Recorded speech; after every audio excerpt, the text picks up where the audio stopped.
नेहा बेटा आजा, नाश्ता तैयार है। अरे यार माँ, फिर से पोहे बना दिए। कभी आलू वालू का पराठा भी बना दिया करो ना। आज खा ले, कल बना दूंगी। आंगनबाड़ी जाने में देर हो रही है। करुणा दीदी का 2 बार कॉल आ चुका है। ले खा ले। टिफिन तैयार है, ले जाना मत भूलना। मम्मी, वो आपकी शुगर की दवाई खत्म हो गई थी, खरीदी? रे भूल गई। क्या मम्मी आप भी। अच्छा एक काम करो, आप मुझे पैसे दो, मैं स्कूल से लौटते वक्त दवाई लेके आऊँगा। ये ले, ना ध्यान रखता है मेरा बेटा। हाँ हाँ, बहुत बड़ा कर्मात्मा है ना ये। अरे कभी तो सीधे मुंह से बात कर लिया कर।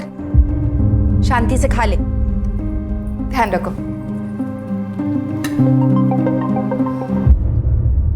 मेरा तो मिलने का अभी मूड हो रहा है। तुमने कहा था ना कि तुम मुझे गिफ्ट दोगे, ब्रांडेड लिपस्टिक और आईलाइनर। तुम आओ तो सही, आईलाइनर क्या, जो तुम मांगोगी वो दूंगा। तो फिर ठीक है, मिलते हैं। बाय। दीदी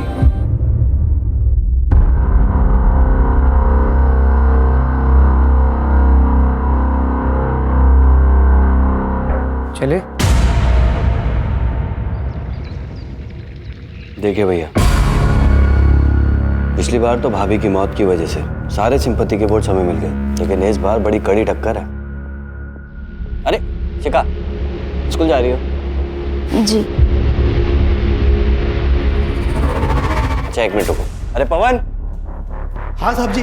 शिखा बेटा को स्कूल छोड़ के आओ। चलिए छोटी मालकिन। नहीं चाचा जी, मैं चली जाऊंगी। छोड़ के आओ उसे। चलिए मालकिन।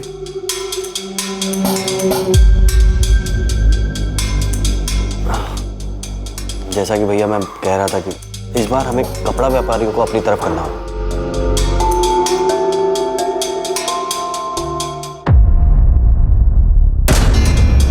क्योंकि उनके बीच में आपके प्रतिद्वंदी सूबेदार रंजीत की काफी चर्चा हो रही है, जो कि अभी अभी आर्मी से वॉलंटरी रिटायरमेंट लेके आए। लड़ने दो माँ, ये आर्मी की लड़ाई नहीं है, ये वार्ड कॉर्पोरेटर की लड़ाई है। इसमें राजनीतिक बुद्धि की जरूरत होती है।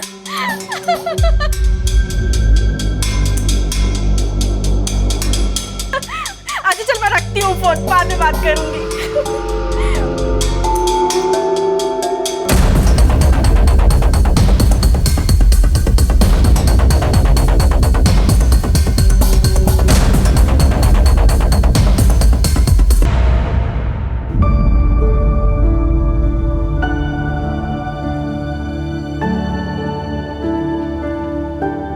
शिखा, वो मैं हाँ विनीत, बोलो। वो हमें फिजिक्स के नोट्स चाहिए थे, लेने रह गए। ओके, मैं कल ला दूँ, चलेगा? हाँ ठीक है। शिखा हाँ बाय। या बाय। तो बे फट्टू, लड़की पटाएगा तू? अपनी औकात के हिसाब से लड़की पटा, वरना फट जाएगी।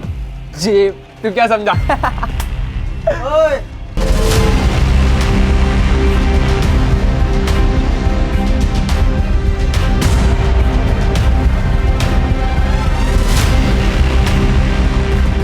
हट जाएगी बेटा तुम दोनों की, अगर मेरे दोस्त को परेशान किया तो।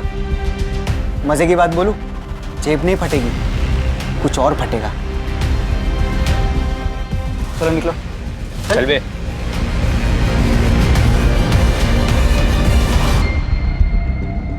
Thank you. फूल लेके आता है, देने का हिम्मत भी रख। क्या बात है कुंती, यहाँ क्यों बैठी हो? जाओ, क्लास में बच्चे तुम्हारा वेट कर रहे हैं। करुणा दीदी, मेरी हिम्मत ही नहीं हो रही। कैसे उन बच्चियों को फेस करूं, कैसे चुप रहूं। कुंती, वो बड़े लोग हैं। देख, तेरा ना इस सबसे बाहर आना ही ठीक है, उसी में हम सबकी भलाई है। नहीं दीदी, इसमें किसी की भलाई नहीं है। भलाई तो अब इसमें है कि मैं इस समस्या को जड़ से ही खत्म कर दूं।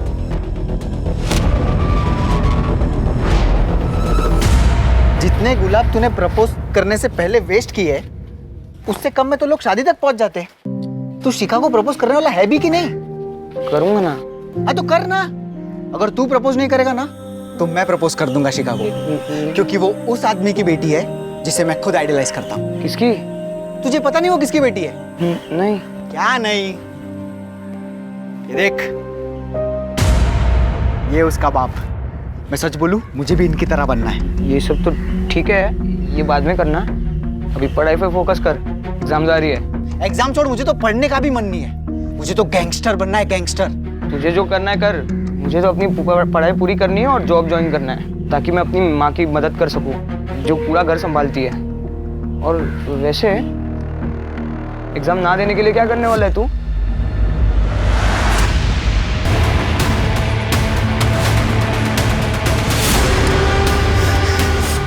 पुनीत, तुम ठीक हो ना? सुबह चाचा, वो विशाल ने दुकानदार, उसने दुकानदार। मुझे मालूम है बेटा, तुम्हारी मम्मी ने बताया। चाचा, वो पुलिस वाले मुझे नहीं पकड़ेंगे ना? मैंने कुछ नहीं किया। तुम्हें कुछ भी नहीं होगा। रिलैक्स, रिलैक्स, मैं हूं ना। Come on. कुंती, तू अकेली औरत इतना बड़ा कदम उठाने की कोशिश कर रही है। समझने की कोशिश कर, तेरी जान को खतरा हो सकता है। तेरे पीछे तो किसी का कोई सपोर्ट भी नहीं है। कम से कम तेरा पति होता तो तुझे हिम्मत मिलती। अगर आज वो होते तो जितनी हिम्मत मैं दिखा रही हूं उतनी भी नहीं दिखा पाती। दीदी, मेरे भी 2 बच्चे हैं, मैं चुप नहीं बैठ सकती। मैं जो कर रही हूँ मुझे करने दीजिए। मेरे पास उसके खिलाफ ठोस सबूत है अपनी बात साबित करने के लिए। अब उसे कोई नहीं बचा सकता। कल सुबह तक उसकी सच्चाई सारी दुनिया के सामने आ जाएगी।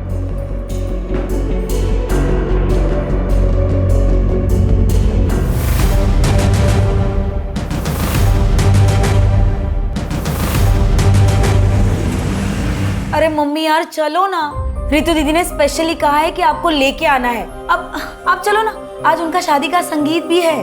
बेटा, मेरी तबीयत कुछ ठीक नहीं लग रही और वैसे भी मुझे कल सुबह जल्दी उठना है। एक जरूरी काम है। जैसे आपकी इच्छा। तुम दोनों वापस अकेले मत आना और बहुत देर हो जाए तो वहीं रुक जाना, ठीक है? ठीक है। तू क्या खड़ा है? अब तुझे भी नहीं जाना क्या?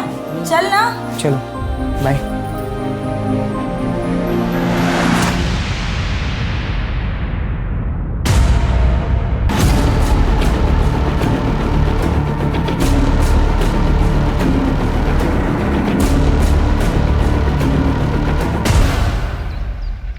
Mummy, mummy, mummy, mummy, mummy.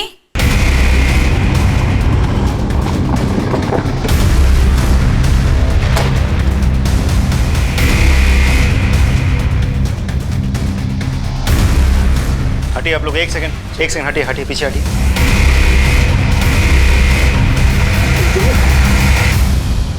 आप लोगों में से सबसे पहले किसने देखा था? हम दोनों ने सर। एक्चुअली सर, कल रात को ना हम शादी के फंक्शन में गए थे और सवेरे जब लौटे तो मम्मी गला रस्सी जैसी किसी चीज से घोटा गया। घर का चप्पा चप्पा छान मारो, देखो कोई मर्डर वेपन है क्या। That's it.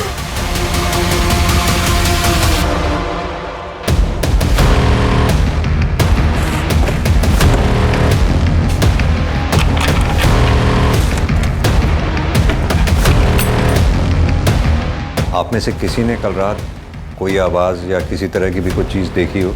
नहीं सर, हम लोग भी उसी शादी के फंक्शन में गए थे। ठीक है, धन्यवाद। आप लोग अभी जा सकते हैं। सर, दरवाजे पर कोई फोर्स इंजरी के निशान नहीं है सर। घर का पिछला दरवाजा भी अंदर से बंद है। यानी कि ये बात साफ है, जो भी आया सामने के दरवाजे से आया और सामने के दरवाजे से ही बाहर गया। अब महेंद्र, ऐसा 2 सूरतों में ही हो सकता है। या तो कुंती जी उस आदमी को जानती थी, उसके लिए इन्होंने खुद दरवाज़ा खोला होगा, या फिर कोई लुटेरा घर में लूटपाट या घर में सेंध लगाने के इरादे से आया और अंदर घुसा।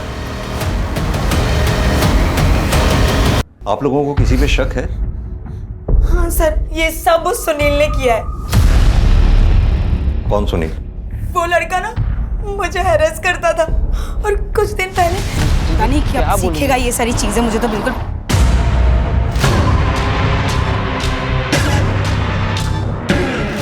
चल। कब तक भागेगी मुझसे? मेरा नंबर ब्लॉक करेगी तू? हाथ छोड़ो मेरा, सबके सामने तमाशा मत बनाओ। चल, अब मेरे सारे गिफ्ट और पैसे निकाल जो मैंने तुझे दिए थे। सर मुझे तो लगता है कि ये काम इन बच्चों के चाचा संजय का है। वो इस मकान को हथियाने के लिए इन लोगों को अक्सर धमकी देता है। भाभी एक बात तो है, पिछले 2 साल से जिस तरह अकेले आपने अपने पूरे परिवार को संभाला है वो मामूली बात नहीं है। अब अगर किसी का पति अपने परिवार को छोड़कर लापता ही हो जाए तो ऐसे हालात में औरत को ही सारी जिम्मेदारियां उठानी पड़ती है। बस वही कर रही हूँ। मैं और मेरा परिवार हमेशा आपका एहसानमंद रहेगा। आप हर कदम पर हमारे साथ खड़े रहते हैं।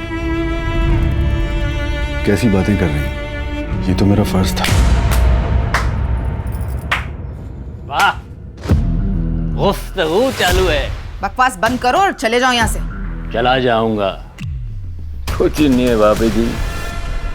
बस मुझे इतना बता दीजिए कि आप ये घर बेच कब रही हैं और मुझे मेरे शेयर के आधे पैसे कब दे रही हैं? ना तो मैं ये घर बेचने वाली हूँ और ना ही तुम्हें कोई पैसे मिलने वाले हैं। अरे ऐसे कैसे नहीं मिलेगा पैसा?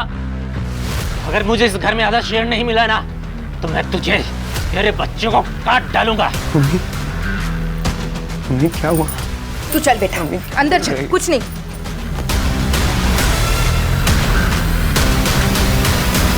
आपकी तारीफ? इनके पिता अजय मेरे बचपन के दोस्त। तो इनके पिता अजय वो कहाँ है? वो पिछले 2 साल से इन लोगों को छोड़कर कहीं चला गया। पूरा घर छान मारा लेकिन कोई सबूत हाथ नहीं लगा। बॉडी का पंचनामा करवा के पोस्टमार्टम के लिए भिजवाओ। फॉरेंसिक टीम को भी इन्फॉर्म कर दो।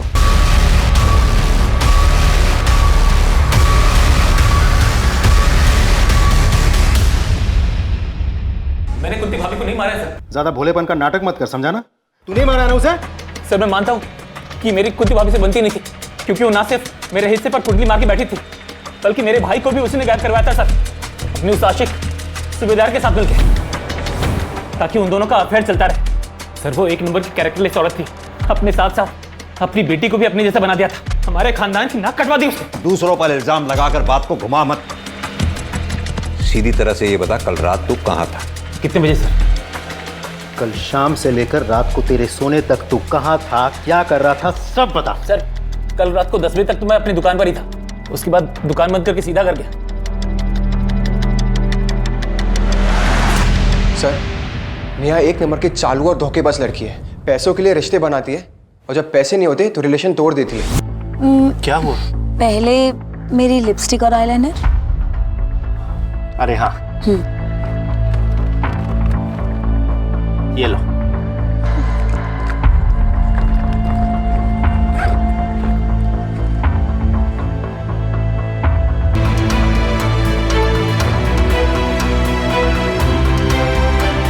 मुझे उसको सबक सिखाना था सर, और इसलिए मैंने उसका रास्ता रोका था। जो लड़का किसी लड़की की बेवफाई के बदले में उसका रास्ता रोक सकता है, उसको मॉलेस्ट कर सकता है, किसी के थप्पड़ मारे जाने के बाद बदला लेने के लिए उसकी जान नहीं ले सकता वो? नहीं नहीं सर, आप गलत समझ रहे हैं।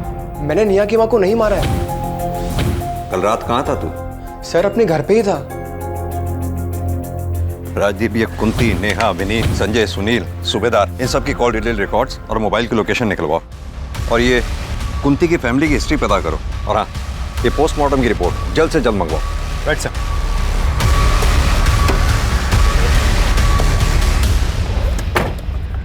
सर कुंती की पोस्टमार्टम रिपोर्ट आ गई है सर। सर रिपोर्ट के हिसाब से कुंती की मौत 16 अक्टूबर को रात 11 से 12 बजे के बीच में दम घुटने से हुई है। एक बात और सर, कुंती की बेटी नेहा का फोन आया था। मम्मी की डेड बॉडी पर मंगलसूत्र तो था ही नहीं, मंगलसूत्र गायब है सर। कातिल ने सिर्फ मंगलसूत्र चोरी किया है, इस बात के पीछे क्या राज हो सकता है? सर सभी के कॉल डिटेल्स और लोकेशन डिटेल्स आ गए हैं। इसके हिसाब से हादसे के वक्त नेहा और विनीत शादी के फंक्शन वाले एरिया में थे, लेकिन सुनील, संजय और सूबेदार ये तीनों अपने अपने घर वाले एरिया में थे। राजदीप, आजकल इन मोबाइल लोकेशन की रिपोर्ट्स पे भरोसा नहीं किया जा सकता। क्रिमिनल बहुत स्मार्ट हो गए हैं।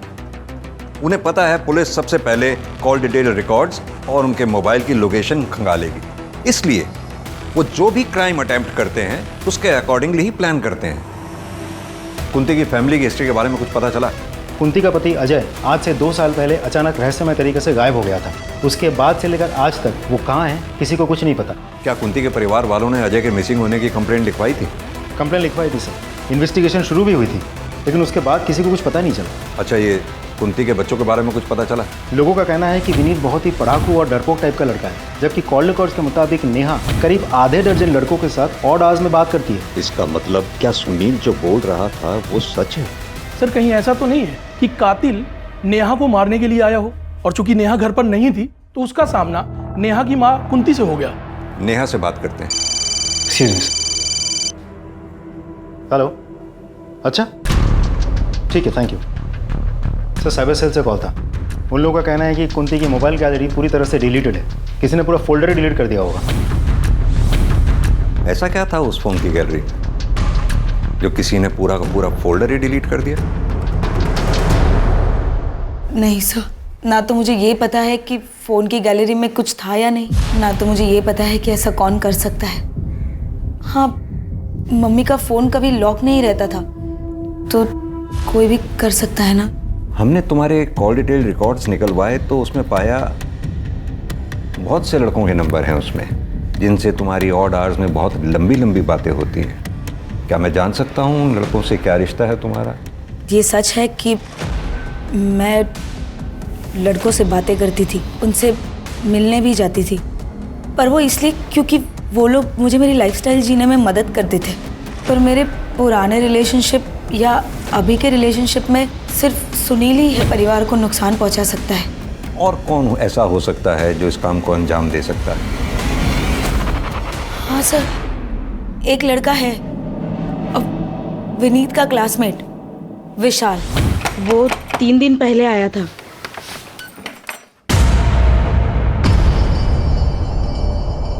तू यहाँ क्या कर रहा है? तुझे तो बाल सुधार गृह में डाला था ना? भाग के आ गया। विनीत कहाँ है? मुझे मिलना है उससे। क्यों मिलना है विनीत से? अपने जैसा बनाना है क्या? मेरे ऐसा बन गया ना, उसकी जिंदगी बन जाएगी।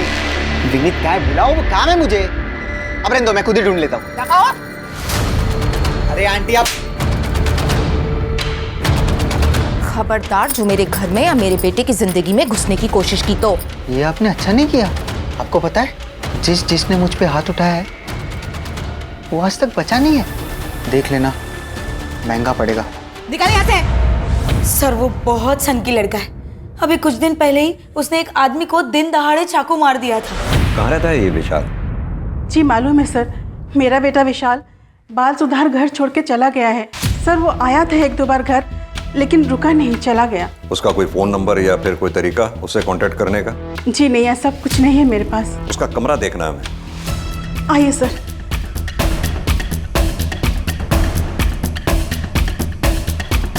राजीव चेक करो, आप भी वहां उसमें अलमारी में देखो।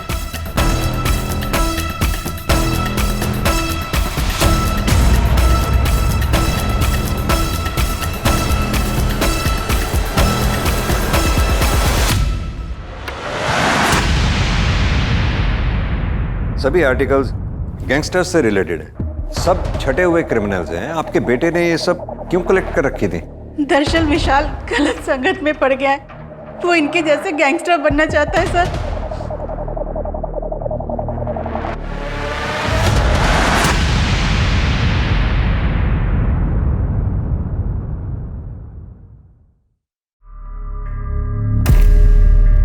ले ले ले ले ले ले मिला मुन्ना लोला है। अब ना तो मम्मा बॉय की मम्मा है और ना ही विशाल पापा। अब कौन ख्याल रखेगा रे तेरा? बोल कौन कौन कौन कौन कौन बचाएगा तुझे हम दोनों से? बचाएगा तुझे हम दोनों से। क्या कह रहे तुम लोग? निकलो तुम लोग। मैंने कहा लीव। चल बे, इससे पंगा नहीं लेते। रमाकांत जी की बेटी है, चल।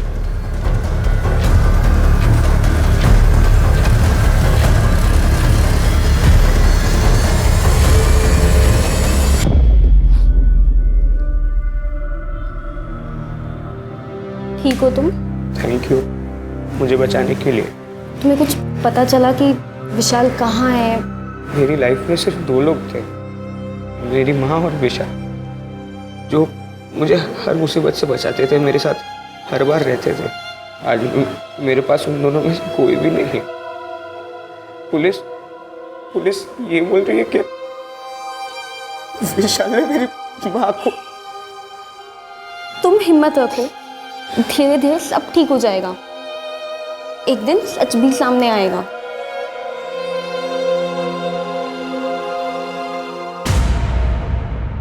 आप बस इलेक्शन पे ध्यान दीजिए। अरे शिखा बेटा, जाके जल्दी से तैयार होके आ जाओ। क्यों तैयार होना है मुझे चाचा जी? क्योंकि तुम्हारे रिश्ते की बात कपड़ा व्यापारी संघ के अध्यक्ष शेखर मिश्रा से की है। शादी करनी है तुम्हारी। बहुत सुंदर हैं आप, मुझे आपकी बेटी पसंद है। तो शादी की डेट्स निकलवाइए आप। पंडित जी को हम अभी बुला लेते हैं। तो आप भी इलेक्शन की चिंता न कीजिए, आपका यह दामाद पूरे कपड़ा व्यापारी संघ का वोट दिलवाएगा आपको। इस बार भी आप ही विजयी होंगे। मुंह मीठा कीजिए आप। लीजिए।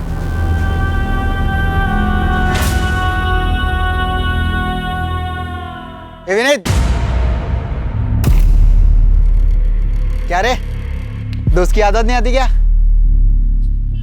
तू चले जा मेरे सामने से, वरना मैं पुलिस को सब सच बता दूंगा। देख, तूने मेरी मम्मी को मारने की धमकी दी थी। क्या बोल रहा है? मैं क्यों मारूंगा तेरी माँ को? मम्मी ने तो तुझे थप्पड़ मारा था। तो मैंने तेरी माँ को मार दिया? एक काम कर, तू साबित कर और पुलिस को भी बता दे, उनको भी बोल साबित करने को। खड़ा क्या है? जाना, जा वरना तुझे भी मार दूंगा। सर, मुझे इंस्पेक्टर सर से बात करना है। बोलो विनीत। मुझे रास्ते में विशाल मिला था, उसने कहा कि उसी ने मेरी माँ को मारा है, और ये बात कोई भी प्रूव नहीं कर सकता। मुझे बहुत डर लग रहा है सर। राजीव सर, इस विशाल को जल्द से जल्द पकड़ना होगा, क्योंकि अगर ये इसी तरह से बाहर घूमता रहा तो इसके आसपास के लोगों की जिंदगी को खतरा बना रहेगा।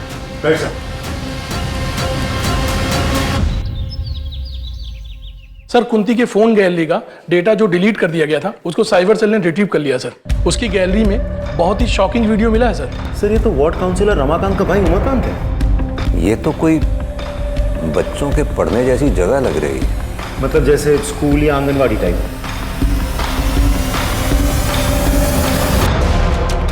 अब सीधी तरह से ये बता, कुंती के मोबाइल से ये वीडियो डिलीट कैसे हुई, और तू उस वक्त कुंती के घर पर क्या कर रहा था जब कुंती का मर्डर हुआ? सर, मुझे नहीं पता सर, मैं तो वहां गया ही नहीं था सर। झूठ मत बोल, तेरी कॉल डिटेल्स है हमारे पास। 16 अक्टूबर की रात 11 से 12 बजे के बीच तो कुंती के घर वाले एरिया में मौजूद था कि नहीं? दूंगा रख के। बता दो। मैं कुंती के घर गया था, क्योंकि मुझे पता चल गया था कि उसने मेरी ये वीडियो तब बना ली थी जब। फिर क्या हुआ? मैंने आंगनवाड़ी केंद्र में कुंती किसी ने करुणा पर दबाव बनाया कि वो मुझे सब कुछ सच सच बता दी, और उसने मेरी पावर के डर से मुझे सब कुछ सच सच बता दी। मैं सिर्फ कुंती के घर उस रात उसे समझाने के लिए गया। जैसे मैं वहाँ पहुँचा, मैंने देखा कि कुंती वहाँ। मैंने सबसे कुंती का मोबाइल उठाया और अपनी वीडियो डिलीट की। उसके अलावा मैंने कुछ नहीं किया सर। राजदीप सर, अच्छी तरह से तोड़ाई करो उसकी, जब तक ये सच ना उगले। नहीं सर, मैंने कुछ। बोल सच। हाँ, सच बोल रहा हूँ सर।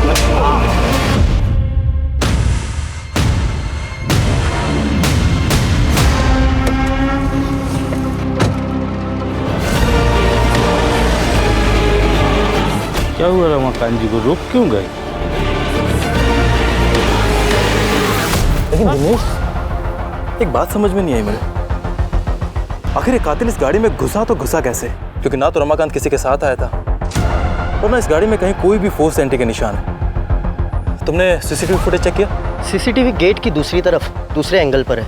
मैंने चेक किया तो मुझे उसमें कुछ दिखाई नहीं दिया, ये गाड़ी भी नहीं दिखी। बट सर, मुझे एक बात समझ नहीं आ रही, आखिर रमाकांत जी यहाँ अकेले आए क्यों थे? तुमको किसी पे शक है? सर, शक नहीं, पूरा यकीन है। ये जरूर उस राघव ने किया होगा। ये राघव कौन है? तो भैया की पहली पत्नी का भाई। अभी वो कुछ ही दिन पहले घर पर आया था। अपनी घर की औरतों को अपने राजनीतिक फायदे के लिए सीढ़ियां बना रहा है। तो पिछले इलेक्शन में तूने मेरी बहन को मार दिया, फिर पब्लिक सिंपैथी के लिए झूठ मूठ के आंसू बहाए और जीत गया, और इस बार उसी राजनीतिक फायदे के लिए तू मेरी नाबालिग भांजी की जबरदस्ती शादी करवा रहा है। ये मैं कतई होने नहीं दूंगा, फिर इसके लिए चाहे मुझे तेरी जान क्यों ना लेनी पड़े। एक काम करो, बॉडी को पोस्टमार्टम के लिए भेज दो। सर आनंद नगर थाने से सब इंस्पेक्टर विनोद आए हैं आपसे मिलने। सर, वार्ड काउंसलर रमाकांत की हत्या हमारे इलाके में ज़रूर हुई, लेकिन उसका घर आपके दायरे में आता है, इसलिए मैं चाहता था कि आपकी और हमारी टीम मिलकर इस केस को सॉल्व करें। बिल्कुल। वैसे भी एक दूसरे केस के सिलसिले में हम रमाकांत के भाई उमाकांत को इंटेरोगेट करके ही आ रहे हैं। आप इनसे रमाकांत मर्डर केस की सारी डिटेल ले लो। आइए please. Thank you.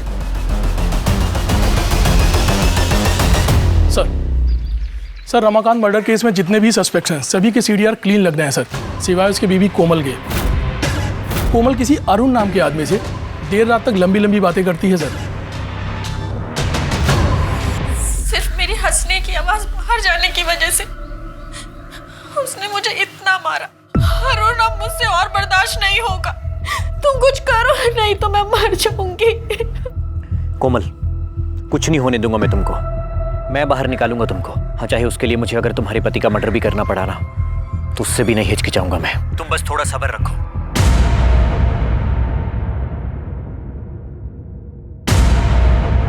Sir Umakant पे हमने 3rd डिग्री इस्तेमाल किया, लेकिन फिर भी उसने ये बात नहीं कबूली कि उसी ने कुंती का खून किया है। सर वैसे उमाकांत के खिलाफ हमारे पास कोई ठोस सबूत नहीं है। इनफैक्ट इस केस में किसी भी सस्पेक्ट के खिलाफ हमारे पास कोई कंक्लूसिव एविडेंस नहीं है। कुंती के घर चलकर दोबारा तहकीकात करते हैं। आई एम श्योर क्रिमिनल ने कोई ना कोई चूक जरूर की होगी जो हमसे मिस हुई है। सर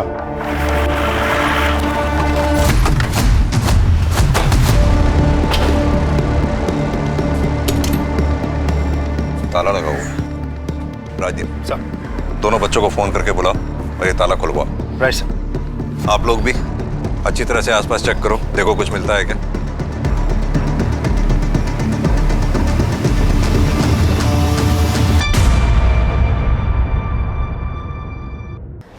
सर देख के तो लगता है यहाँ ताज़ा ताज़ा गड्ढा खोदा गया था और फिर मिट्टी डाली गई है।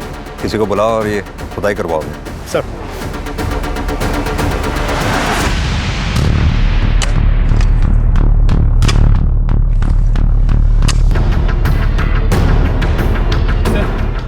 ये कंकाल पक्का अजय भाई की है। आप इतना दावे के साथ कैसे कह सकते हैं ये कंकाल आपके भाई की? अंगूठी की वजह से सर। इस कंकाल को यहाँ गाड़ा किसने होगा? कंकाल को फॉरेंसिक जांच के लिए भेजो। उनसे कहो कंकाल का डीएनए बच्चों के डीएनए से मैच करके देखें। Right sir. सर कुंती के घर के आंगन से हमें जो स्केलेटन मिला था वो अजय का ही है। इसे करीब 2 साल पहले जमीन में गाड़ दिया गया था। सर पे चोट के निशान मिले हैं, जैसे कि कोई रॉड या किसी मजबूत चीज़ से मारा गया हो। सर इससे यही बात साबित होती है कि 2 साल पहले वो गायब नहीं हुआ था, उसे मारा गया था। लेकिन राजदीप, उस अजय को मारा किसने होगा? किसने उसे मारकर जमीन में गाड़ा होगा? सर हमने उस अरुण को हिरासत में ले लिया है। विनोद एक बात बताओ सर, क्या तुमने रमाकांत की गाड़ी का फॉरेंसिक टेस्ट कराया था? कराया था ना सर। क्या आया था उसमें? सर उसमें कुछ फिंगरप्रिंट्स मिले हैं और ये भी पता चला है कि कोई गाड़ी की चाबी यूज़ करके गाड़ी में घुसा था, क्योंकि सर गाड़ी के अंदर कोई फोर्स एंट्री के निशान नहीं मिले हैं। हाँ, तो ये भी तो हो सकता है कि किलर जब गाड़ी में घुसा तो गाड़ी अनलॉक थी, या फिर दूसरी पॉसिबिलिटी ये है कि किलर के पास गाड़ी की डुप्लीकेट चाबी थी।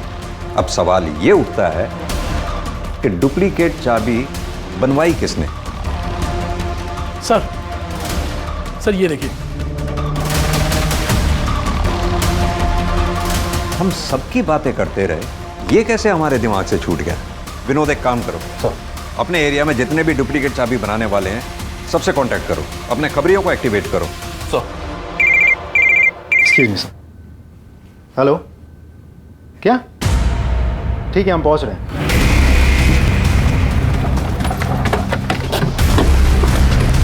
बॉडी का पंचनामा करा के इसे पोस्टमार्टम के लिए भेजो। बोतल्स वगैरह आसपास रखी हुई हैं, इसको कलेक्ट करके जांच के लिए भिजवाओ।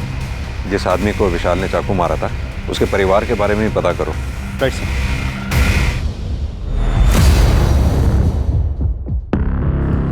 सर ये देखिए क्या मिला है सर। हाँ सर, मैंने एक डुप्लीकेट चाबी बनाई थी, लेकिन उसका नाम नहीं पता। दिनेश, एक काम करो, सामने चेक करो कोई सीसीटीवी कैमरा लगा है क्या, शायद वहां से उस आदमी का कुछ क्लू मिल जाए। Okay sir. सर, विशाल की पोस्टमार्टम रिपोर्ट आ गई है। विशाल की मौत 30 अक्टूबर दोपहर 3 से 4 बजे के बीच हुई है। एक और इम्पोर्टेंट बात सर, विशाल के नाखून से ह्यूमन फ्लैश मिले हैं। हो सकता है उसका कातिल का हो। सर क्राइम सीन पे मिले फिंगरप्रिंट्स और एविडेंसेज की फॉरेंसिक रिपोर्ट आ गई है सर, ये रही। सर रिपोर्ट के हिसाब से विशाल के क्राइम सीन पे जो फिंगरप्रिंट्स मिले थे वो रमाकांत की गाड़ी के 1 सेट ऑफ फिंगरप्रिंट से मैच कर रहे हैं सर। शिखा, तुम्हारे पापा की हत्या से पहले कोई तुम्हारे घर आया था? सब पापा और चाचा को मिलने तो बहुत लोग आते थे, लेकिन सब बाहर से ही मिलके चले जाते थे। क्या कोई ऐसा जो घर के अंदर आया? मुझे याद नहीं। ठीक। 1 मिनट सर, मुझे याद आ गया, वो आया था। कौन वो? सर मैं वो शख्स मिल गया है जिसने रमाकांत की गाड़ी की डुप्लीकेट चाबी बनाई थी। ये देखिए सर। इसने बनवाई ये डुप्लीकेट चाबी? सर मैंने पता कर लिया है वो फ्रेम किसका है। किसका? इसकी कॉल डिटेल रिकॉर्ड्स और मोबाइल की लोकेशन निकलवाओ immediately. Right sir.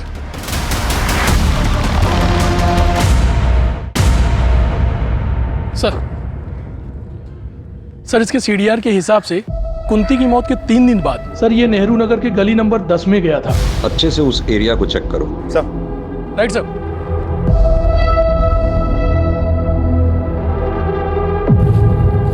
Mahendra sir. खुदवाओ। Right sir.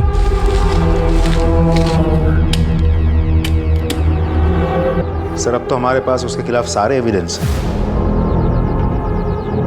उठा लाओ उसे।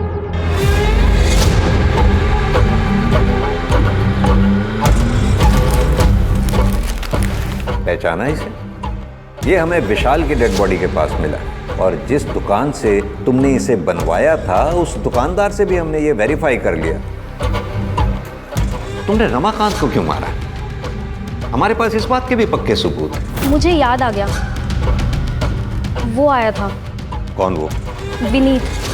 वो नोट्स लेने आया था, लेकिन 1 घंटे में लौटा के चला भी गया। और यही नहीं, हमारे पास वो सीसीटीवी फुटेज भी है जिसमें तुम डुप्लीकेट चाबी बनवाते हुए साफ दिखाई दे रहे हो। और इसके साथ ही हमें रमाकांत की गाड़ी से तुम्हारे फिंगरप्रिंट्स भी मिले। अब तक तुमने जितने भी मर्डर किए हैं हमारे पास तुम्हारे खिलाफ हर मर्डर का पक्का सबूत है। अब तुम बताना शुरू करो। बोलो। हाँ मैंने मारा है सबको। मेरी शुरू से ही आदत रही है कि अगर मुझे कोई चीज़ अजीज लगती है और उसे कोई कष्ट देता है या मुझसे दूर करने की कोशिश करता है ना, बर्दाश्त नहीं होता मुझसे। जैसे कि 2 साल पहले हुआ था। फिर मुझे शिखा से मैं प्यार करने लगा और मैं अपने दिल की बात का इजहार करना चाहता था उसके बर्थडे पे और उसे गिफ्ट देना चाहता था, पर माँ के पास पैसे नहीं थे। मैं वापस संगीत के लिए निकल गया, लेकिन माँ की कही हुई बात ना मुझे चुभ गई। माँ ने शिखा को डायन कहा था, इसलिए मैं पूरी तैयारी के साथ वापस आया। मंगलसूत्र मैंने उनके गले से उतारा ताकि मैं शिखा के लिए बर्थडे गिफ्ट ले सकूं।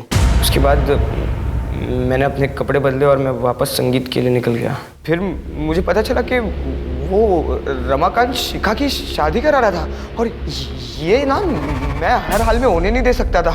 इसलिए मैंने रमाकांत का पीछा किया और उसकी एक डुप्लीकेट चाबी बना ली और मौका ढूंढता रहा। एक दिन वो विधायक के वहाँ गया, मैंने चुपके से उसकी गाड़ी में एंट्री मारी और मैं उसकी राह ताकते रहा। लेकिन विशाल को क्यों मारा?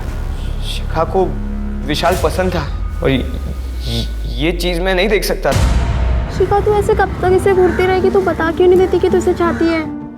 बता दूंगी, फाइनल एग्जाम हो जाए पक्का बता दूंगी। मेरा दिमाग खराब हो गया, मैंने विशाल को ढूंढा और चल कोई बात नहीं, दोस्ती में तो ये सब होता रहता है। तुम्हारा कैरेक्टर तो सच में ही समझ से बाहर है। सच बताऊं, तुम मानसिक रूप से बीमार हो और मैं हायर अथॉरिटीज से ये रिक्वेस्ट करूंगा तुम्हें तुम्हारे गुनाहों की सजा वो दी जाए जो किसी एडल्ट को दी जानी चाहिए।